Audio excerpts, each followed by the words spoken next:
Hotep, everybody. This is Michael Imhotep, founder of the African History Network, host of the African History Network show. I'm a talk show host, researcher, lecturer, writer, and historian. It is Thursday, October 12th, 2023, and we are speaking with Sista Nubia Wardford, who is a archaeologist, but as she also explains herself as a cultural anthropologist. She holds a Bachelor's of Arts degree in anthropology and a Master of Arts degree in historic archaeology. And she's you're working on your PhD now? Right?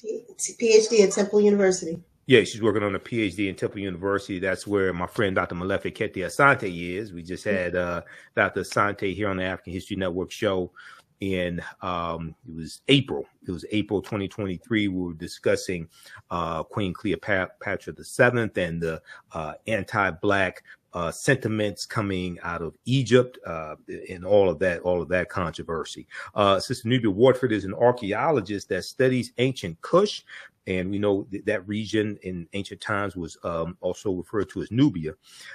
She is a cultural scientist who takes a holistic approach to studying the past. She incorporates history, excavations, past research, and comparisons to present-day traditional cultures within existing ethnic groups in the area of study. Okay, now I have seen I'm just telling you, I have seen some of her presentations in person, and her presentations are bad. And my teachers are Dr. Leonard Jeffries, Professor James Small, Professor Kaba Hiawatha Kamene, Dr. Ray Hagens, Dr. Claude Anderson, things like this. And I was good friends with Ahati Kalindi E. We both knew Ahati Kalindi E. So I know real scholars when I see them. Okay, she's a real scholar. I'm telling you right now.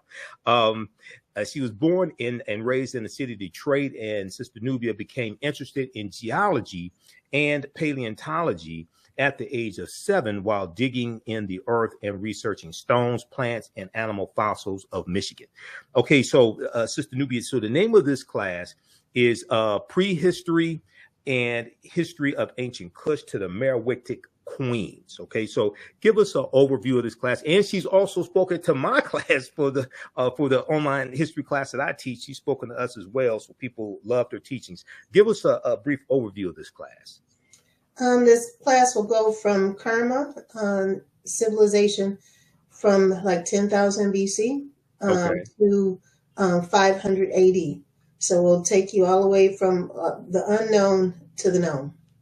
Okay, from the unknown to the known. Okay, so when we talk about, so let's start. Let's go back and look at the beginning here. And you know, you've been on our show before. You've talked about Kush. You talked about Nubia, things of this nature.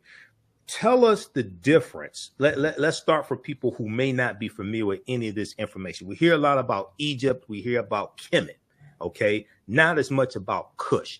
Tell us, what was Kush? Kush. What was Kush? Kush was a civilization, what would be considered the upper Nile River.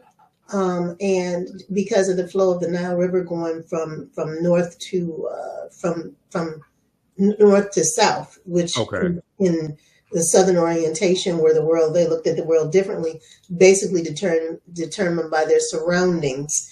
And their world was based on their surroundings and the flow of the Nile River. And the culture is thought to come up the Nile River, of course, and, you know, and spread out from Nile River. The Nile Valley civilization is not only just Egypt, not only just Kush, not only just Sudan, today's Egypt, yesterday's Kemet, today's Sudan, yesterday's Kush, Meroe, Ta-Nehesi. It was all the surrounding areas which were a part of that Nile Valley culture and contributed to the development of it. We're talking about Mali. We're talking about Uganda. We're talking about Chad. We're talking about the Republic of the Congo. We're talking about Eritrea, Ethiopia, Kenya. All of these, Zimbabwe even. We're talking about all these cultures that evolved from the Nile River, civilization, feeding the cultures, feeding the traditions in all of those African places. Now we have it today where the usurpers of the traditions that live there today the Arabics that live there today, which claim the culture, don't connect the Africanity to it. Those people themselves did not call the land Africa, but they did relate to the cultures that surrounded the area. They had no question that they were related to the cultures that surround that, even as far as the Levant. So the people understood what information fed the culture. Okay. So when does and Kush was a region more so than, say, a country. Okay. And within Kush, we're going to have like Kerma that's going to come into existence. I think somewhere around 300 BC or so. We're going to have when is Kerma? Kerma culture is actually 10,000 years old. That's part of the prehistoric. Okay, Kerma is prehistoric. Okay, Kerma culture. Okay, now we're going to have like Meroitic. We're going to have all this within this region of Nubia. Kush. Okay, so within Kush, we're going to have what we would call different empires, because the geographical boundaries that we see today in Africa largely come from the Berlin Conference of 1884 to 1885. That in ancient times, we didn't have those geographical boundaries, those same, generally speaking. So, go ahead. Well, the cultures that you have there can be said. Now, Kush was definitely an empire. There were times where Kushite civilization overtook ancient Egypt.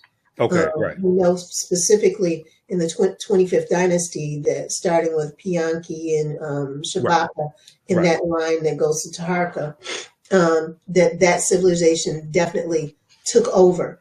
But there's not been a time up to almost the 30th dynasty, I say at least the 27th dynasty, that ancient Kushites were not involved in the culture. They were so closely related. Their culture is so very closely related. It's hard and sometimes to make the distinction between Kushite culture and Egyptian culture, especially in the 25th dynasty when Taharqa's mission and his family's mission was to revive the ancient culture. So you see definitely a marrying of the cultures where Amen, who is the top tier spiritual representatives in this culture, that he takes form, and that's where you get the name Amen at the end of sentences from Amen and Amen Ra. We know come from the mountain that's called Tua, which we call Jebel Barkal, but the ancient Tua or Twa, which we can probably relate it to the Twa people at some point in time, but that's not been proven. That's just another theory that these names that we are calling these people are definitely related to some prehistoric activity. Even going to the first dynasty, where we see Mernit as a queen, and we have Narmer, or as the first pharaoh. That culture goes all the way back down across to the Levant culture. Even the what they call the Narmer palettes are shaped just like the Levant, and that's basically trying to tell us their origins. Okay, all right. Now with we know that the capital is moved to Meroitic around 300 BC or so, somewhere around there. Okay. Now, when does Meroitic come into existence? About what period of time? Meroitic is coming into existence about 350 BC and stays in place to about 500 AD. I mean, as far as the known place of it, the location of it. So these Meroitic queens are functioning, and they're like on top, by 30 BC, at the same time when Cleopatra was around. You have these queens. So you have the queen of Saba, which is Makeda, who's around. These queens that are functioning, and they are regnant queens where they are reigning. They didn't inherit it from their husband. The lineage goes through them. So there's 300 Meroitic, there's 350 years of leadership by women. And that's, that's not something that came into existence before this time, that we know that the women were in existence and they were leading the culture, followed directly by, which we know of, the queens, the European queens, which had these queens that were functioning and running the societies. But it started off in Africa because of their egalitarian thinking, that women were just as worthy as men to run a civilization. In fact, in Sudan today, there's 7 court justices are 7 women in the Supreme Court. So these traditions of education, of leadership, exist today. Okay. Now, when we talk about, now there are more pyramids today in Sudan than there are in Egypt, basically. And when we talk about Nubia in ancient times, we're talking about basically the lower portion, the southern portion of Egypt today, and the upper portion of Sudan. Historically, that was what we call Nubia. And you've talked about, like in your lectures, and I've seen in other presentations, how the design of the pyramids in Nubia were different than the pyramids that we would see in ancient Kemet. The width of the base and things like this, right? Mm-hmm. Can you talk for a minute about one, approximately how many pyramids are in Sudan in relationship to Egypt, and then what's the difference in the design as well in the 2 pyramids? Well, the count has gone up. There's over 285 pyramids now. Right. Some of the pyramids have been dismantled, but you see evidence of the bases. So the count is up to 285. I presume in Sudan, yeah, in Sudan. Mm-hmm. But I presume that under some of those dunes, that we, once we start doing more scans and aerial photography with drones, that we're going to find more bases to these pyramids. The pyramids were dismantled, and people used them in modern architecture, whether it's their house or buildings and things. They took those stones and they reused them, not having the cultural, no longer having the cultural connection to the ancient culture, because the mainstream culture, at least in northern Sudan, is Islam. But right. in southern Sudan, which has now been divided in a country as of 2011, there is more consistency with the traditions to the ancient culture. And there's probably, South Sudan is pregnant and ready for archaeological excavation, because there's a lot of remaining information there that is virgin territory as far as archaeological research. And I think we're going to find a lot of information. 97% of the archaeological sites have not been recovered. Period. Right. You can walk around in the desert in Sudan and find an archaeological site just brushing your feet in the sand. I remember you saying that. Mm-hmm. Yeah, I found 2 just walking around in the sand, and you can actually see archaeological sites all over the desert. So just as this report says, 35 ancient pyramids discovered in Sudan this is going to continue to happen, because right. It's the antiquity of that civilization. We know that the civilization was there at least 10,000 BC, but we also know now that humanity in that area goes back nearly 1 million years, over 750,000 years. We know that there are Homo sapiens. Now, the debate is Homo sapiens sapien or Homo sapien, but there are people that are doing gold mining and creating artifacts 750,000 years ago, far beyond any other civilization in the world. Okay. Now, when we look at like this article here, this is from Scientific American, and I remember when this discovery came out. This article is from February 6, 2013. 35 ancient pyramids discovered in Sudan. 35 ancient pyramids discovered in Sudan, built during the height of the Kush kingdom. Okay, this is what we're talking about. A group of 2,000-year-old pyramids resemble French formal gardens. And briefly here, it says at least 35 small pyramids along with graves have been discovered clustered closely together at a site called, how do you pronounce it, Sedinga? Sedinga in Sudan. Discovered between 2009 and 2012. Researchers are surprised at how densely the pyramids are concentrated. In one field season alone in 2011, the research team discovered 13 pyramids packed into roughly 5,381 square feet, or slightly larger than an NBA basketball court.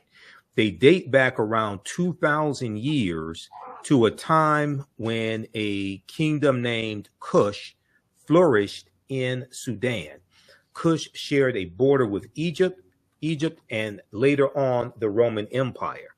The desire of the kingdom's people to build pyramids was apparently influenced by Egyptian funerary architecture. So, talk about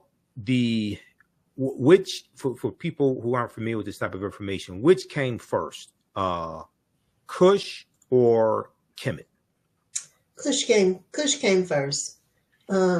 Ancient Kush, or some of the ancient kings in the area or leaders in the area. One of the most ancient names is Kesh, and it is thought that the name Kush comes from his name, Kesh, the land of Kesh or Kush.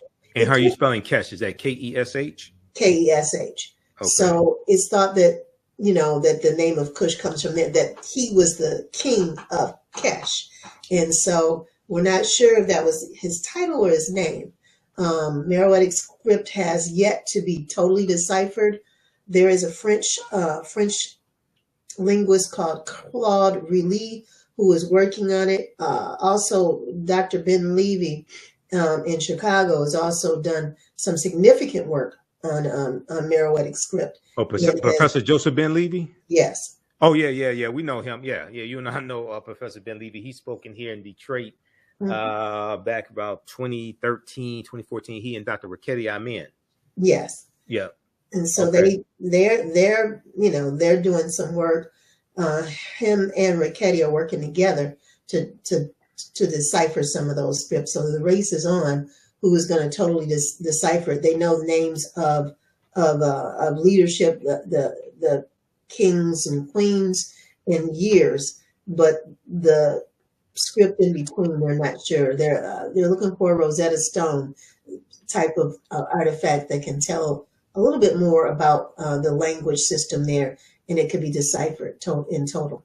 Okay, now, how far, when we talk about ancient Egypt or ancient Kemet, okay, Kemet meaning the land of the blacks, how, you said Kush is older than Kemet. Definitely. How old is Kemet? What period of time does Kemet come into existence? And then tell us again, how old is Kush? Ancient Kemet, once again, there, when you see the history of them, it's coming into existence between 6 and 8,000 BC. Right. Okay. Before 6,000 BC, that's called the prehistoric period. But there's activity in ancient Kemet at that point. But they are calling themselves Kemetu, the Scorpion King, who is a king before them that they think is possibly Pharaoh Din or King Din, D-E-N, is, it's beyond 6,000 years. I'd say between 8 and 6,000 years. And there are pharaohs that are missing in all of the dynasties. We don't know each leader. There's a lot of missing information about the culture, about the traditions in ancient Kemet, and a plethora of information that is missing out of ancient Kush. So you could say that that culture, that ancient Kemet, 6,000, 6,000 BC came into existence with the first pharaoh that would be. That'd be Aha. That'd be Menor. Narmer. Narmer. Yeah, Narmer. So usually they put the unification of Upper and Lower Kemet right around 3,000, 3,200 BC, somewhere right around there. Yeah, around the first dynasty, and that's the first family that they have documented. But the prehistory says before. There are monuments in Kemet that are prehistoric still, right? That have not been assigned to a dynasty, to a person that built it. So there's a lot of mystery going on. And then before that is Kerma, which we find that civilization. On top of it is an 8,000-year-old civilization, and underneath that is a 10,000-year-old civilization. So yes. Go ahead. So we know that civilization is 10. I found an artifact that was, I think I've shown you that, and we'll be showing that in my class, a piece of ceramics that the ceramist from Russia said that this is between 10 and 12,000 BC. And she said, it's impossible. I'll never forget that. She was walking around in a daze. Nubia, what you found is impossible. I said, it's very possible, Svetlana, it's in your hand. And I said that exactly to her. And she walked around with that for at least 4 or 5 hours, because the antiquity of the civilization was just sinking in. That site was the African archaeological site of the decade, because what we found there was cutting edge. We found a sliding door, a door that pivoted like a modern door. You could see where the grooves were, that were very modern. We found the temple that had been toppled over. The first representative of Aset, which this originally floated down the river to be venerated in Kemet, 350, 500 AD. So people were venerating the spiritual system of ancient Kush far into Christianity. So people today still hold on to their culture inside of Islam, inside of Christianity. Just we call it like the Kojic church. You know what I mean? Right. All that African stuff that's inside of the church, they embedded it inside of there as to not suffer any persecution, because it was the same type of persecution that we can say that people experience here in the United States when forced to change their religion, because everybody in the area, the Romans, had influenced the Ethiopians, which were practicing a similar to Christianity. So it was not difficult to change them over to Christianity because they had similar things in place. And as you know, the evolution of that, slowly taking those black figures, Aset, Asir, and Heru out, right, and replacing them. And where they took the black woman out of the spiritual system, that's where you find the Holy Ghost. You know what I mean? I call it the hole in the spiritual system. Right, exactly. And we see the worship of the Black Madonna and Child in Europe even before the African Moors going in 711 AD. Mm-hmm. They were worshiping the Black Madonna and Child all throughout Europe. And France, coming from the research from our friend who's not ancestor, Renoko Rashidi, France probably has the most representations of the Black Madonna and Child, which is around 300 between paintings and statues, as he talked about in his book, Black Star, the African Presence in Early Europe. The Eiffel Tower is representing Aset. It's called the Black Lady because the Eiffel Tower actually represents that lady. And there was worship of Aset. Before mm-hmm. Notre Dame, they were worshiping Aset there. Paris means house of Isis. Yeah, House of Isis. Yeah, so, Para-Isis. It's like They're paradise. building those temples and churches right on top of Right. what was worshipped before. So all this is Nile Valley civilization that lands there. I would say that it came in through the Roman influence. At the beginning of the contact with Rome and the French and the Germans. Absolutely. Yeah. So the Notre Dame Cathedral, well, Notre Dame means Our Lady, number one. That's Number right. two, is built on the remains of what used to be a temple dedicated to Osset or Isis. That's right. Okay. So we have to peel back the layer of European culture, and you find African culture behind that. Okay.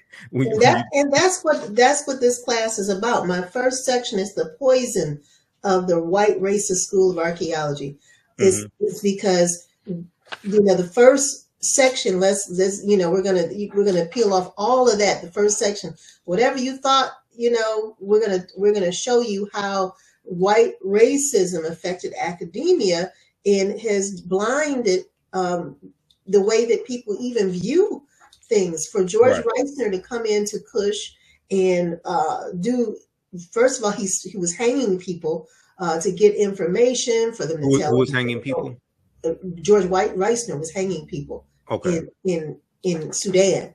Okay. The white racist people and all that kind of thing. But he was also saying that Black people did not create these things. These things that he's finding came from some Caucasian mystery people that came and they built these wonderful structures and left these wonderful culture, which they found jewelry, they found fashion, they found books, they found, scrolls, they found a culture that was in place.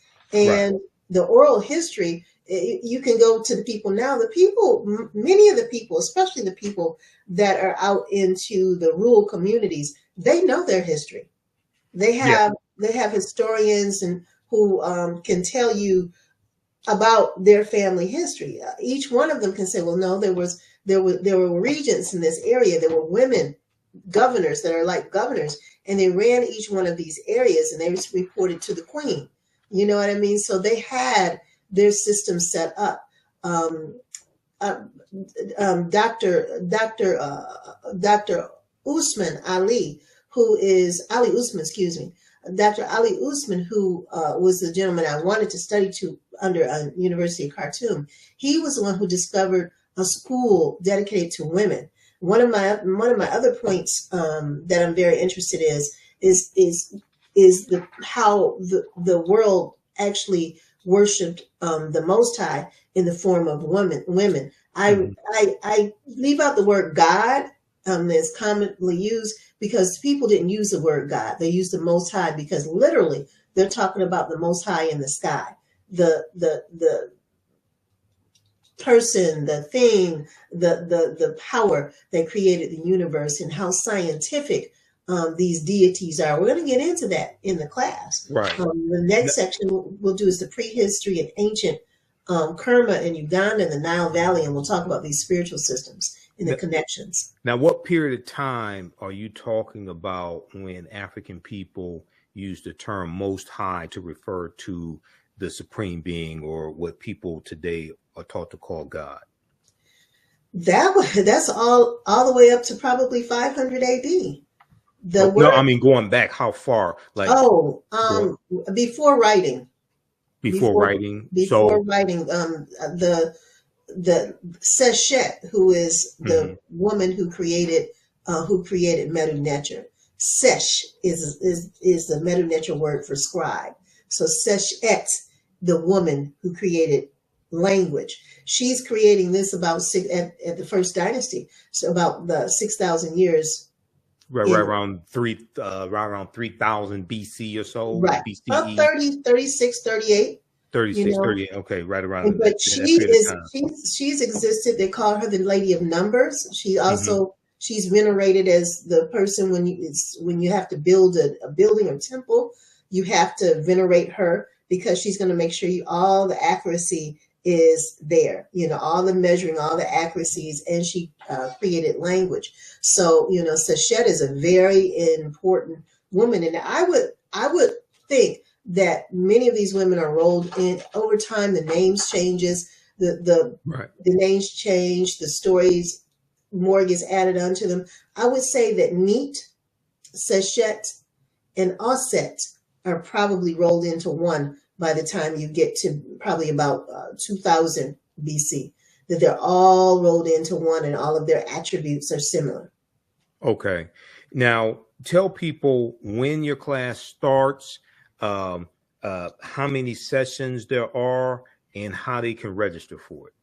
Okay, there are 9 sessions.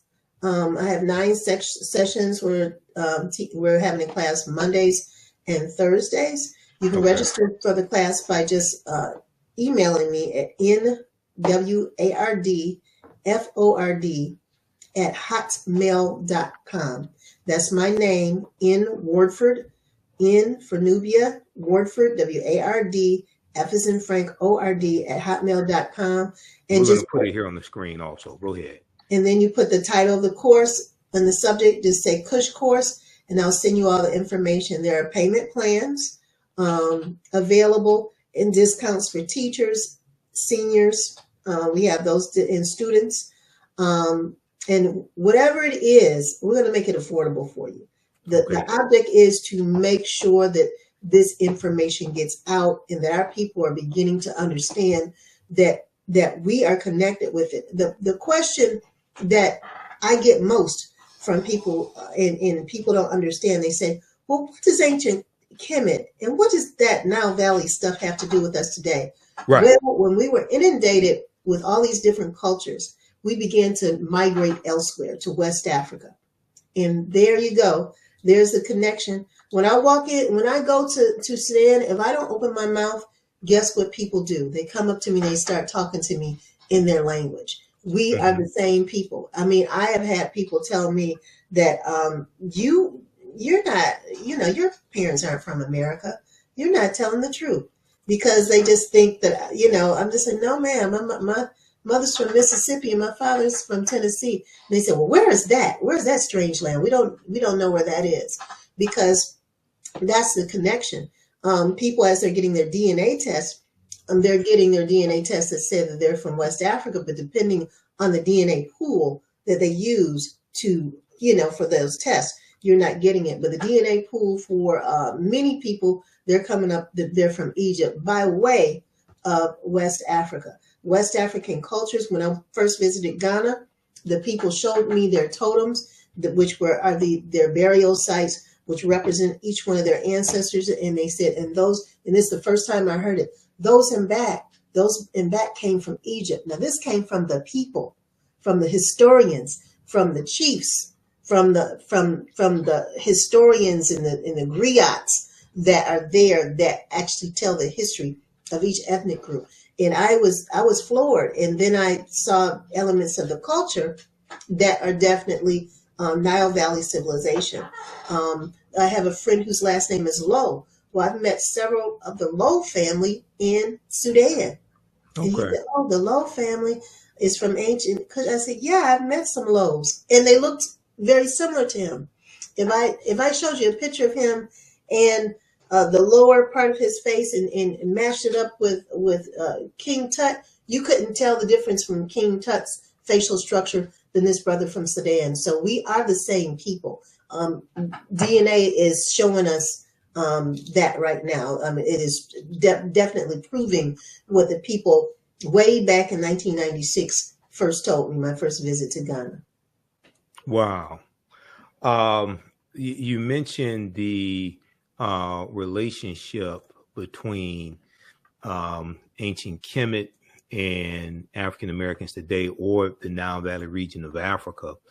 And it's important to really understand this history. This includes ancient Kush as well. And the reason why is because so many African Americans have been, our understanding of history oftentimes can be shaped by roots. Roots the Menasiri, Kunta Kinte. And even though the transatlantic slave trade is part of our history. It's not the totality of our history. So a lot of people don't understand how African people migrate from the Nile Valley region of Africa into Central Africa, into West Africa. And when we look at Ghana, Ghana comes into existence somewhere around like 300 BC. There's a relationship between when, Dr. David Imhotep, who, just recently passed away in the past few weeks. Okay. Dr. David Imhotep talks about how the Dogon of Mali were originally in ancient Kemet. Okay, the Dogon who are in Mali and Burkina Faso, the Yoruba were originally in ancient Kemet as well. And there was an African American man. There was a story. Tony Browder. We both know. We're both friends with Tony Browder. Tony Browder wrote this landmark book, Nile Valley Contributions to Civilization. One of my favorite books, and I use this. I just interviewed Browder in April 2023. I use that book in my classes also. Tony sent me a video. It was an interview with this brother named Dexter Caffey. Okay, and this video is on YouTube. I'm trying to find the article on it because I don't want to show the video here because I don't want this to get flagged. But Dexter Caffey is an African American businessman, and he did a DNA test, and his DNA test discovered that he is a direct descendant of Nasubiti or Pharaoh Ramses III. Okay, he's a direct descendant of Ramses III, and he actually looks like when we look at statues of Ramses III, he actually looks like him as well. So, this is important to understand this connection because I know I've heard Dr. Henry Louis Gates Jr. say, and I'm not a big fan of Gates, but I tell people he does do some good research when it comes to we got to respect his work. Research when it comes to, say, African American history, things like this. Ancient Africa is not that's not his area of expertise. But I've heard him say, well, the pyramids in ancient Egypt don't have anything to do with African Americans because most of the slaves came from West Africa. I've heard him say this, and I'm like, what the hell are you talking about? African people didn't stay put. Okay, we have articles from face-to-faceafrica.com that talk about in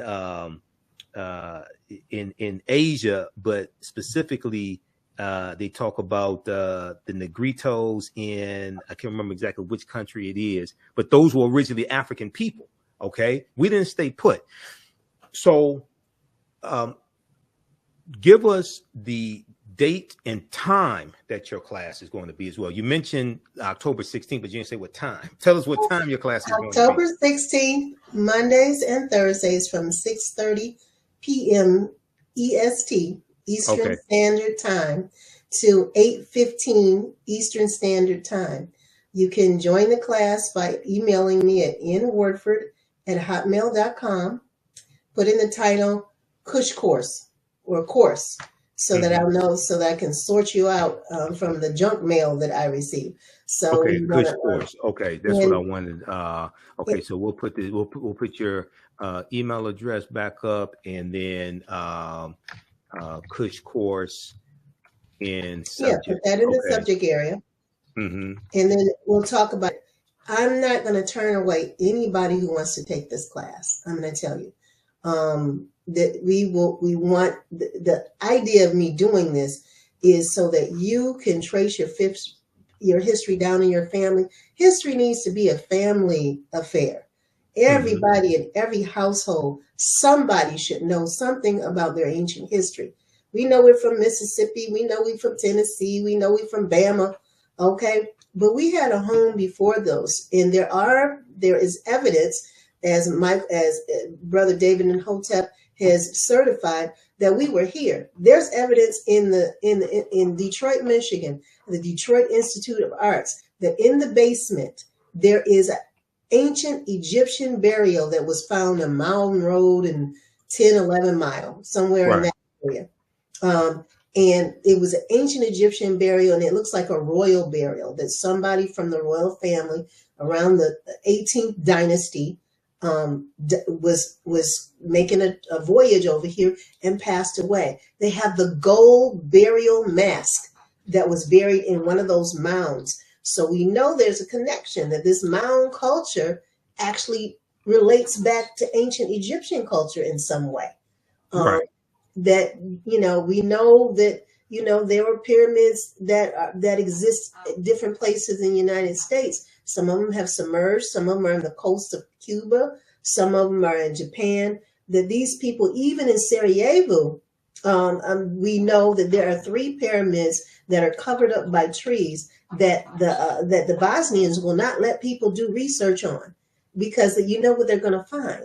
They don't want the research to be done because they're going to find Black people. And there were Black people living in Eastern Europe a long time ago as well. Black people, as Runoko Rashidi has found out, are the founders of the world. That existed all over the world in all different places. And if you go back to the traditional history of the First Nations picture, people, they, in their iconography, they have the black or brown bear, which represents the ancestors. That represents Black people. That when they came here, they found Black people. And that if you talk to them, all of them will say the same thing if they're traditionalist. Exactly. You know what I mean? This, we have to pull the white hood off of history, because it's been usurped. It's been clanized. That's what I tell it. They didn't put the white hoods all over history, and now we got to take them off. And this is what this class is about. Right. And it's interesting that we're having this conversation on October 12th, because this is the commemoration of Columbus landing in what he called what we call today the Bahamas, or he called San Salvador, which means Saint Savior. And there were African people in some of those areas that he went to. And we know that he was using nautical instruments based upon technology that the Moors introduced into Europe, like the astrolabe. And on some of his ships, we know he had Moors navigating some of his ships as well. So it's important for us to study. Some people want to cast aside Christopher Columbus. It's true he never came to the land we call the United States of America. The closest he came here was Cuba, which is 90 miles away. But Columbus is crucial to understanding the spread of slavery, racism, capitalism, and the exploitation of indigenous people. And it also further connects us to the history of the Moors in Europe, especially Spain. And because the Moors lose control of their last stronghold, Granada, January 2nd, 1492, and Columbus set sail for the so-called New World, August 3rd, 1492. So in the same year, all that stuff is connected. But the Moors connect us to the Nile Valley region of Africa, because they're taking the teachings from the Nile Valley region of Africa into Europe. And these teachings help bring Europe out of the Dark Ages, but it's to our detriment. So we have your class starting up October 16th. We want to give a shout out to Brother Enoch Hankerson, who's watching. Jerome McMillan here in Detroit is watching. And the Big Swarm, Diggs as well. Philippines was the country I was thinking of, where you had the Negritos. You have Black people in all of those places. I mean, all those places. Yep. All of those places. Another thing is that along with studying ancient Sudan, I do underwater archaeology. I hope to work with Ayana and Donovan to do underwater archaeology in the Caribbean, in some other places too, because one of my interests is resistance archaeology as well, which a lot of the resistance archaeology evidence lays on the bottom of oceans and things like that, on the shores of the Caribbean, but also the Omic and the Belize. I'm doing research with Dr. Stan Walling, and we are studying the water reservoirs that are collected by that were constructed by the Maya people. Well, you can't tell where the Maya civilization starts and the Omic ends, because they incorporated the Omic civilization that had pre-existed their migration. But that civilization has so many different aspects of it that are definitely connected with ancient Egypt. Yeah. There's a lot of it. I mean, even and goes back to ancient. I believe that the tree, the ceiba tree, is represented first in ancient Egypt as Osiris, the king of the overworld and the older world, and that tree from voodoo. All of these things can be traced on back to ancient Egypt and travel around wherever we went. We took our culture. Tony Browder also discovered Ndinkra symbols, which I have on top. He discovered that there was a Sankofa symbol in the 25th dynasty. That's the first time anybody, that's a huge find, has made a direct connection to West Africa, to ancient Egypt. So he in the physical, there's a debate between archaeologists and historians. Historians say you don't need archaeologists. Archaeologists say you don't need historians. We need them both, because archaeologists has the physical evidence of the documentation that the historians have. And if we could stop these silly debates and who's more important than the other, very Eurocentric. That's why we come from a holistic approach. Well, I need paleontologists, I need chemists, I need archaeologists, I need historians, I need all of that to make sure that we are telling this story in the most truthful light as possible. Exactly. And I look at a lot of that information from different sources and look at the archaeology, look at the history, paleontologists as well. And there's so many discoveries that are coming out, are coming out on a weekly basis. You mentioned, I want you to talk briefly about some of your other class sessions that you have, because you have 9 class sessions. I think you said 9. Okay. But you mentioned Tennessee. Yes. Okay. Now, a lot of people don't know this. And I deal with this in my classes, and people are blown away by this. A lot of people don't know this. And who was one of the first people that discussed this with you? You. But I did additional research, and I found this here, right? Yeah. Okay, so so people hear the word Memphis, Tennessee, and they hear Memphis in Egypt, right? And then people wonder, well, is there a connection between the two? Okay, yes, there is. Okay, so in my research, I came across the University of Memphis, which is in Memphis, Tennessee, and they have at the University of Memphis, they have an Institute of Egyptian Art and Archaeology. Okay, now this is memphis.edu. This is the university's website. Okay, so right here, they have brief history of the IEAA. That's the Institute of Egyptian Art and Archaeology. And they talk about the founding of Memphis, Tennessee, and a relationship to Memphis, Egypt. And they say the city of Memphis, Tennessee has always had a special connection to its ancient namesake, Memphis, Egypt. The American city, Memphis, Tennessee, was founded in 1819 by General, later President Andrew Jackson, that white supremacist president Andrew Jackson, General James Winchester, and Judge John Overton.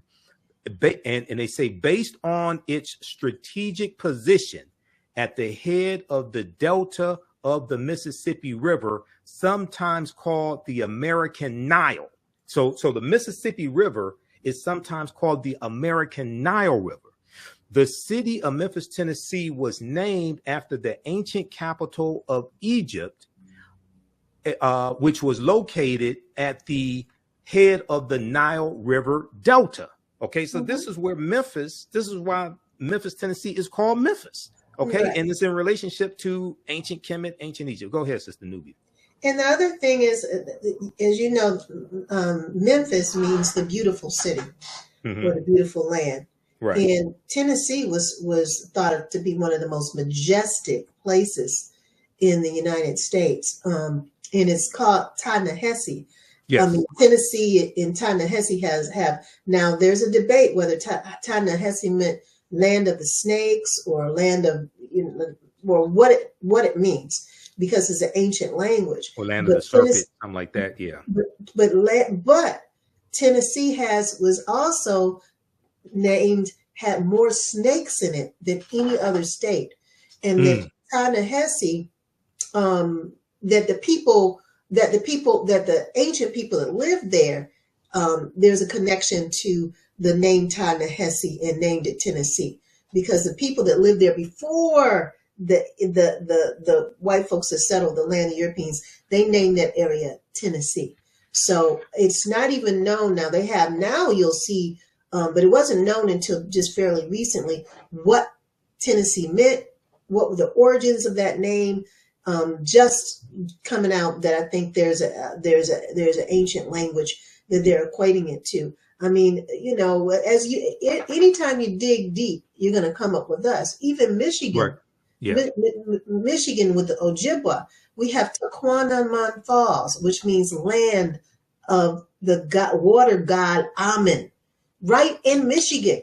Okay, so the Ojibwa people, who are people who pretty much look like the man you're sitting here looking at right now, like brother David, Michael Imhotep, Right.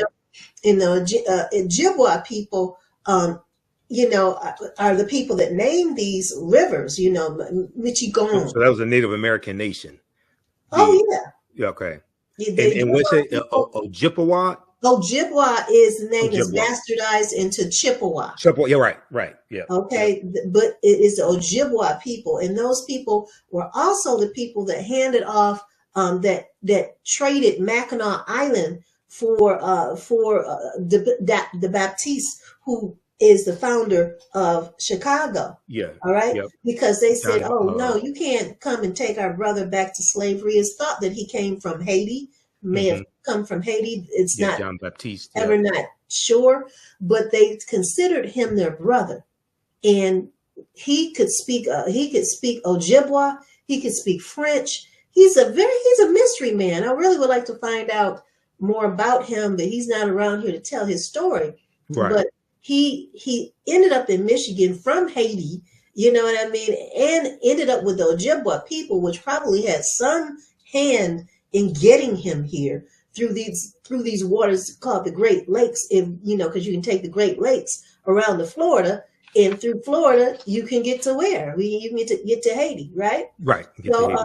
So you know what I mean? That's the Nubian theory. You know, Michael knows I always have these theories, but there's no proof of this, but it makes sense because the Native Americans 75 was created from the Ojibwa people and all of those traditional people going from the up north Michigan down south to Florida for the wintertime. They didn't stay up north. They weren't crazy. They didn't stay up north in the winter when it gets to be 40 below zero, 30 below zero. They went to the sun in Florida and they came back up to Michigan and to enjoy the beauty of Michigan, because Michigan, you know, big water, still water, is one of the most beautiful places in the world in the summer. You said that's how 75 was created. You're talking about I-75 freeway? I-75 was an old First Nations trail from up north Michigan. Because it goes north to south. Yeah.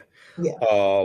Freeways that end in odd numbers go north to south. Even numbers go east to west. Okay. Like I-94 west, they go east to west. 75 north, it goes north and south. Okay. So we're looking at the interstate highway, even though it ran through African American communities and destroyed African granddaughter. Even though it ran through African American communities and destroyed African American communities, but it has it's like an ancient highway. It's like based upon an ancient highway, also, right? Yeah. Okay. All right. Now, you have some other class sessions, the Levant theory and ancient Kemet's connection with ancient Kush, the importance of the 18th dynasty, Nubian spiritual systems affect ancient Kemet and Christianity, possible relationship to Hindu, the Nubian Kushite identity crisis in academia. Now, I know one of the things, and I'm going to pull this up here, because I know one of the things that you love to talk about is dealing with Amanashakito, okay? Oh, yeah. Queen Amanashakito. And I know you love to talk about the Kandakis and the African queens and things like this, okay? So this is an article from AtlantaBlackStar.com. I have one from Face to Face Africa. I can't find it. I have to try to pull that up. But this is one from AtlantaBlackStar.com on Queen Amanishakito. So tell us about her and the Kandakis. Amanit Shah Keto. Amen is the god Neat of the land of Ta. Okay, so that's what her name means. Amanishakito, we think now it's Amanitore, but anyway, she was one of these queens, because there's still a little bit of debate which one it was, but we know one did.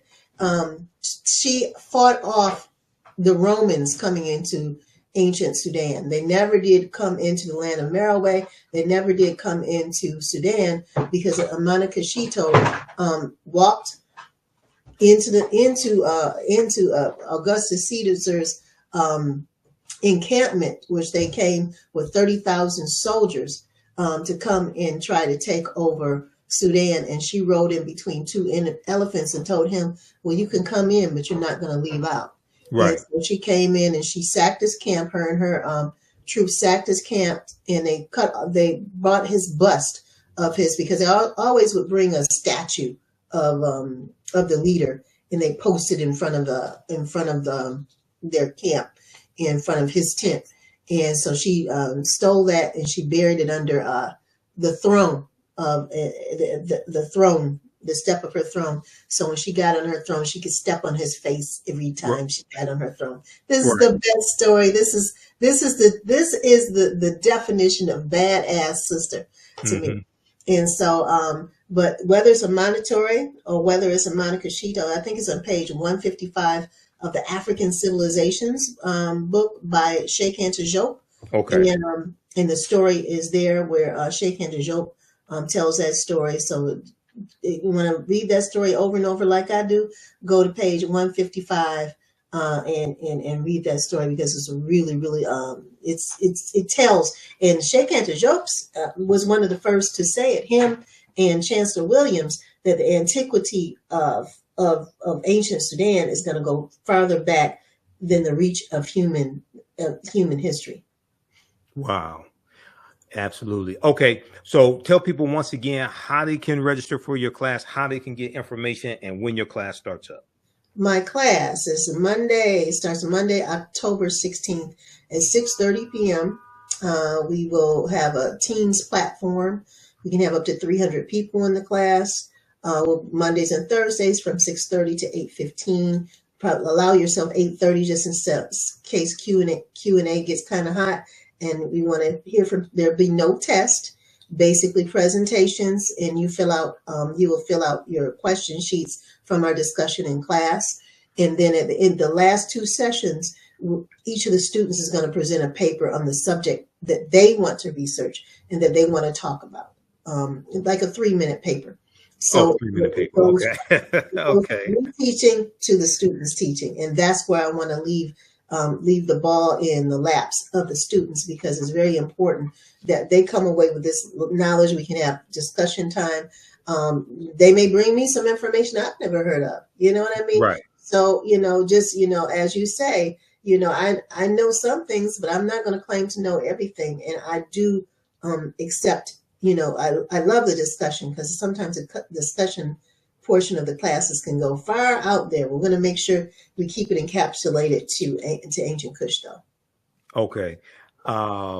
Okay. So email her at Wardford, the letter N, Wardford, WARD, FORD at hotmail.com. And the subject line, put Kush, KUSH course. Put that in the subject line, and you can register for this class.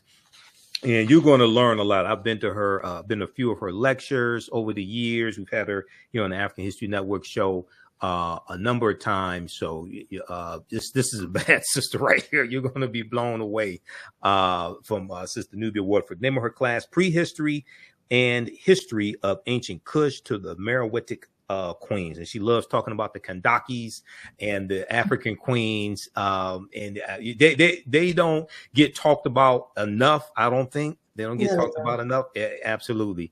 And we'll make sure we talk about them well in this course, because we want everybody to understand that these powerful queens ruled for 350 years. On top of the queens from ancient Egypt that don't get their propers. Right. Nefertiti's wasn't just a beautiful face. There's a chapter in Kara Cooney's book. If you ever get a chance to interview her, she's good at interview, Kara Cooney.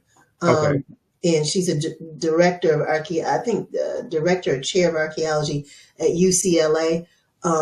You know, in her book, she really talks about that. I'll also have copies of a couple of pages from Dr. Ben, from Dr. Ashby, from Dr. Bonner, Bonet, I'm sorry, and other things. So I'm going to share some literature with you, and I will have a pamphlet that I'll have created by the end of the class. That if people want to purchase it, they can purchase that for my first book that Michael's been telling me to do for at least 15 years or so. Something like that. Yeah, I've been telling you to do your books, and I told you put your lectures on DVD also. Yeah, and I do. I have. So yeah. But we really want to stress the importance of each person, someone in each family being the family historian to tell the origins of your family, and then connect them with how we got to this place right here. How did we get in these chairs that we're sitting in Detroit, Michigan? What was our story? How did we get here? What was our family story? And then know that we had a history before them. I had the misfortune, I call it the misfortune, to hear a history teacher sit in front of a panel of people and say that, the things in ancient Kemet and all that ancient Kemetic stuff doesn't have anything to do with us in the United States. I had to do everything. People rush up, Nubia, you going to say something? I said, I'm not on the panel. I'm not going to say a thing. Oh, I wish I was there, but okay. Yeah. So what was this? Who was this educated. She's a historian, and she's one of the top historians in Detroit public schools. All right. And this is the kind of thing that's being said. A beautiful Black woman, very, very, very prideful in being Black, but what type of history does she teach? I'm sorry. What type of history? I don't know. She's a history consultant, which she's even more. It's more impactful because she's helping people write their curricula. She's helping people, put the content in their classes. So she's just not a teacher. She is one of the consultants that help decide what the students learn. And until we decide that it's very important to start off in Ma'afa, right, European contact, and then take it all the way down, but then do it in a way where we're telling the story. You know what I mean? There's so many aspects of our history that is just not spoken about. I mean, the influence on the Medici family, the World Bank gangsters, you know what I'm saying? Mm-hmm. He was married to an African woman, so the Medici family, if you've ever looked at that Medici exhibit that has the first skull of Pope Peter, which is Pope Pata in the Vatican, a brother that carrying his skull around today from place to place to place with this, and see the children of this mulatto family that are mixed race family, mixed blood family from this African woman. She looks like she could have been either from like Guinea or Senegal in her hairstyle. She's definitely from West Africa. And all of those people are Black. And of course, where were they from? Sicily, the southern, the southern right. people. Well, the Moors were intermixing with the Europeans, with the Sicilians, with the Italians. But we can call it Moors. This woman was straight up. When you see pictures, ancient, the most ancient picture or oldest picture I've seen of Moors, they had on African attire with big Kenyan necklaces and stuff. Their hair was African, big earrings in there. And when we talk about the Moors, those are the Moors we're talking about, who busted the ass of Spain because they raped Florida got raped. And so she got a letter out. She was, the royalty sends their children around. So this is under the Visigothic rule. Okay. Right. And this is why the Moors go in. That's right. Because emissaries were sent in from the Iberian Peninsula That's right. into Morocco to ask them to come and fight against the Visigoths. And they came over there and they whooped their butts and took Yeah. it over for almost 800 years. Right. And because they were defending this little 13-year-old princess that had been raped. And that's why now the brothers, you better defend these sisters, because that's the way you defend a sister.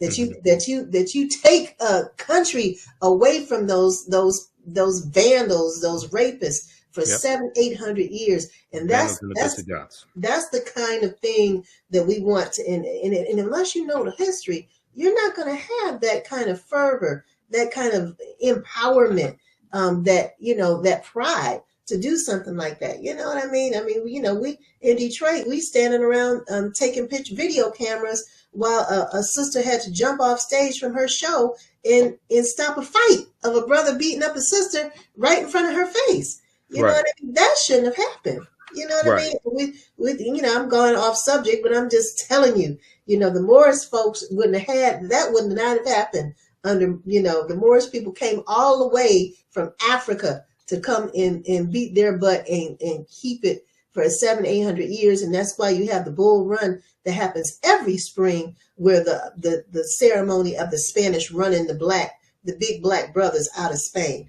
And that's where it comes from. Okay, running with the bulls. Yeah.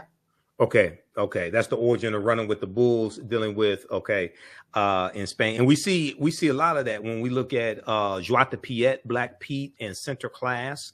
Center Class is now have the little children, okay? But Center Class is the origin, part of the origin dealing with Santa Claus. Center Class is Dutch, which means Saint Nicholas. And we know St. Nicholas is based upon Bishop Nicholas, who was a real person, and he was 3rd, 4th century in Myra, which is modern day Turkey. He was an African man, but he's mythologized, and Center Class had a red and white outfit. He had a sidekick named Black Pete, Joie de Piet, who was a Moor. Okay. And this was celebrated, Joie de Piet, this was celebrated in Holland, in the Netherlands, and they still have the celebration starting in early November each year, running through to about December 6th of Center Class and Joie de Piet. And you have these Europeans, they put on blackface and Afro wigs, and they put on costumes resembling the Moors from like medieval time. And they imitate Joie de Piet as well. And you can during Christmas season, you start seeing stories coming out of Holland and people protesting against this. There's more and more protests each year against this because they're saying it's racist and things like this. But this goes back to the history of the Moors in Spain, and that celebration starts with Center Class coming into the Netherlands on a steamboat, and they say he's coming from Spain with Joie de Piet. Okay, so all this history takes us right back to African people. All right. Well, look, Sista Nubia, it's always good talking to you. People register for her class. You're going to learn a lot from her. Okay, we talk from ancient Kerma to Christmas. How do we get there? All right. Well, yeah, Christmas, and then Christmas that ties into the winter solstice, which ties into astronomy, which ties you into Asar, Aset, and Heru, and Heru being born on December 25th. All that is connected. Okay. We're going to talk about Father Time and Osiris and all that kind of thing in the class when we talk about the connections to Christianity, as well as the iconography in the Christian church, which goes all the way back to ancient Egypt, mushrooms, and all kinds of things. So it's just a wonder. We really are going to explore Africa in the most African-centered, truth-centered way possible. There's not going to be any hyperbole, no racism. It is just going to be truth.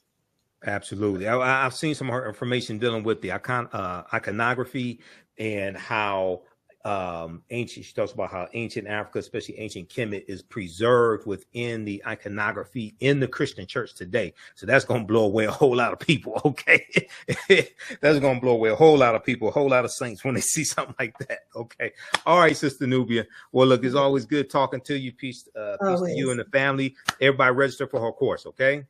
All right. Thank you so much. All right. Talk to you later, Sister. Peace. Hotel. Peace.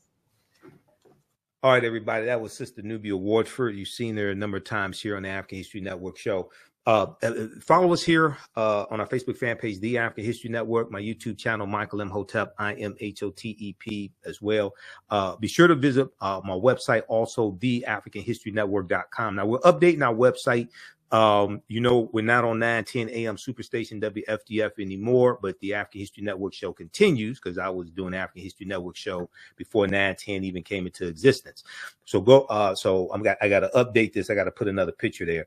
But we're going to be on basically Sundays, 9 p.m. to 11 p.m. Eastern Standard Time. This Sunday we may start at 8 p.m. I got so much content.